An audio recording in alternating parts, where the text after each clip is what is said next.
There's an old Japanese saying, the nail that sticks out gets hammered in.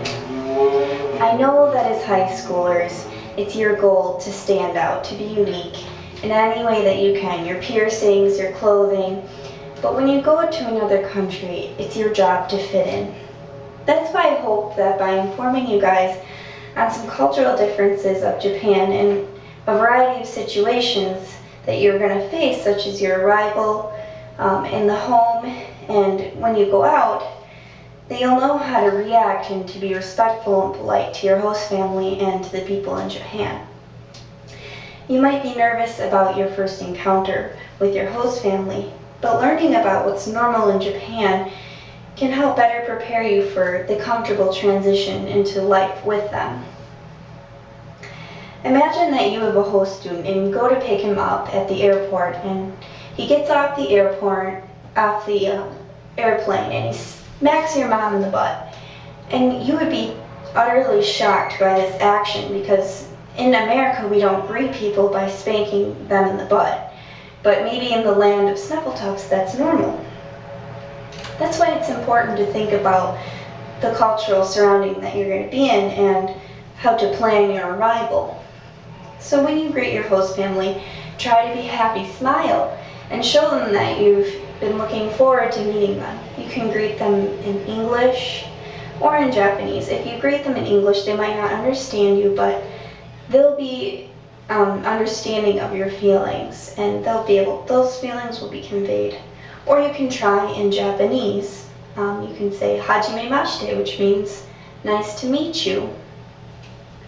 In America, we expect people to know English, but in Japan, they're flattered if even all you can say is arigatou gozaimasu.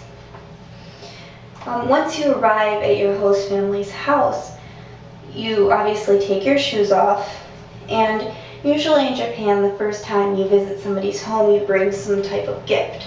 So you can plan this out, bring a gift from your home in America, have it be something that's special to Michigan, a Petoskey stone or your favorite baseball team jersey, and give a gift to each member of your family. This will make an important bridge between your family and yourself. It gives you a chance to explain a little bit about yourself. It opens up a conversation bridge. Once you're finished with that, turn your focus completely to your host family. You need to learn about what their family norms are, and you need to be gracious of their family because they're allowing you to stay in their home. Take, for example, many of you are Christians, and if your Snuffletoff exchange student came to your home and sat down with your family at dinner, usually you all pray, you hold hands and you pray. And he just starts pigging out before you can even tell him that, hey, we pray, so could you please? That is his fault. He should have waited to see what everybody was doing before just jumping to the conclusion that it's the same as it is in the land of the Snuffletoffs. In Japan, it's the same. You have to say itadakimasu before you eat, which is thanking the person who prepared your meal for you. In the food situation, do your best to try whatever it is that they put in front of you. I know you'll be shocked when you see an octopus tentacle there on your plate, but just try a little bit and they're going to look at your face, just, that's interesting. They'll know, it'll be conveyed that you don't like it, but never say disgusting. Always try new things. Encourage it. And when you're done, most importantly, always say, "Gochisou-sama deshita." Thank you for this meal. That is so important. Remember it if you can. After dinner is bath time. Now, bath time is an important part of Japanese culture. You're going to have to readjust most likely. Most of you probably take showers in the morning. In Japan, you take a bath at nighttime. In addition to this, traditional families generally have grandparents living with them, which means that you have a hierarchy system where you have to let the grandfather and the father take a bath first. Be aware of these cultural decisions that families make. You don't want to just bust in and break some, cultural norm, and to disrupt the family's rituals. When it comes time for bed, also, you might not have a bed, you might have a futon, which means you're sleeping on the floor. Just embrace the change. At least you're not going to embarrass yourself by falling out of the bed. So now that you have an idea of what to expect in the home, let's talk about behavior in public, because your family is going to be excited to take you out, show you around. Japan is a very, very densely populated country, and they're conscientious of the people around them because they have to be. So in Michigan, we might not think about that because it's such a different rural area. It might be okay to talk to our friends loudly and to blast our music in our earphones. That would be considered really rude in Japan.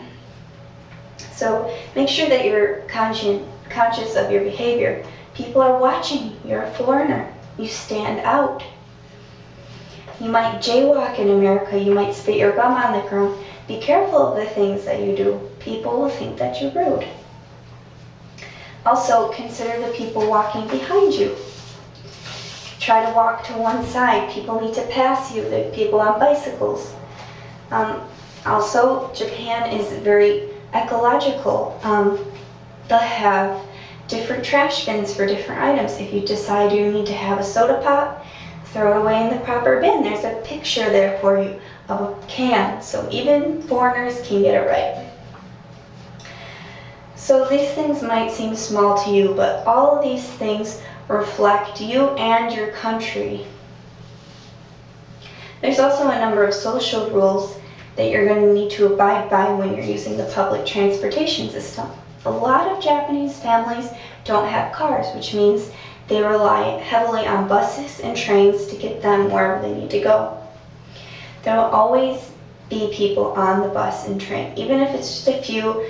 Sometimes it will be so many that you'll feel like an ant in a swarm of ants swarming around a popsicle stick that fell on the sidewalk. You're going to be overwhelmed, which means it's even more important that you're quiet, respectful, that you turn your music down on your headphones, that you turn your cell phone on vibrate, that you never use your cell phone while on a train or a bus, and you don't eat, and if you're a girl, don't put your makeup on. I don't know why, but that's a no-no. Also, if you're ever stuck and you just don't know what to do, just watch what everybody else is doing.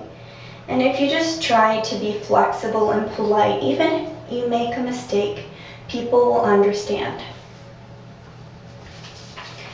I hope that this information on the cultural differences in all these different situations will help you to react in a way that's polite and respectful in Japan. As a high school student, this will be a life-changing experience. It'll allow for you to briefly step into the shoes of another family, another culture, in a completely different world. So even though you might embarrass yourself and you might feel scared, but learning how to be polite and respectful of other cultures is going to change you completely and make you mature. So learn from the old Japanese saying, instead of being the nail that sticks out and gets hammered down, be flexible, adaptive, and open-minded to the Japanese culture that I guarantee you will fall in love with.